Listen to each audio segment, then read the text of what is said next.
Hi there, Brian Carroll here. I run a business called Performance Development here in Melbourne, Australia. Some of you may know I'm a psychologist by background. I've made a few video clips in the past on topics like assertiveness skills and job interview skills. So thanks for tuning in here today. The topic I'd like to explore with you over the next few minutes is the theme of well-being. Now, well-being is a lot more than not being sick.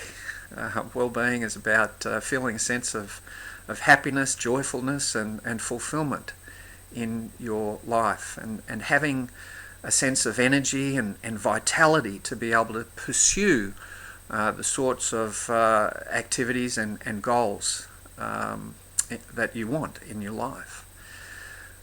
Now, over the last 20 years, one of the fields that has emerged in psychology is positive psychology.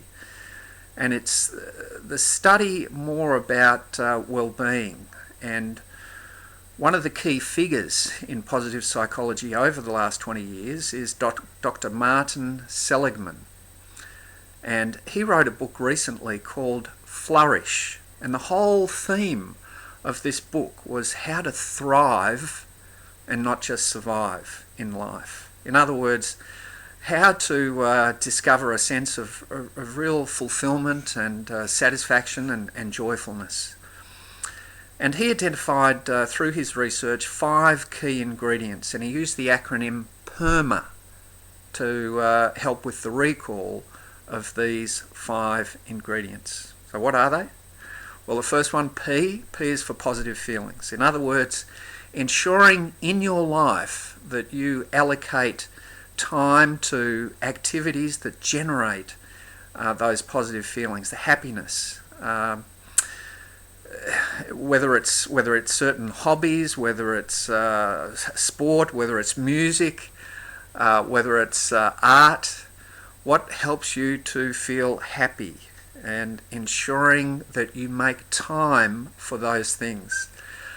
Through his research, he actually found that when people were asked to do exercises like acts of kindness, random acts of kindness, people reported positive feelings. When people in the research were asked to reflect on what they could feel grateful for in their life, those exercises were found also to engender positive feelings. The second key ingredient he found was E for engagement. In other words, having activities in which you feel you can apply your skills and strengths and actually become immersed and absorbed in those particular challenges. The third ingredient, R, was for relationships. In other words, cultivating connections with people who you feel a sense of care and concern for, people who you can confide in, people who you can turn to for advice, guidance, support, people or relationships where you have developed perhaps a deeper level of connection, where there's some real intimacy and where you can be yourself, where you can be open, where you can where instead of bottling up concerns or anxieties, you can talk those with people that you trust and people who you feel really care about you. The fourth ingredient, M is for meaning.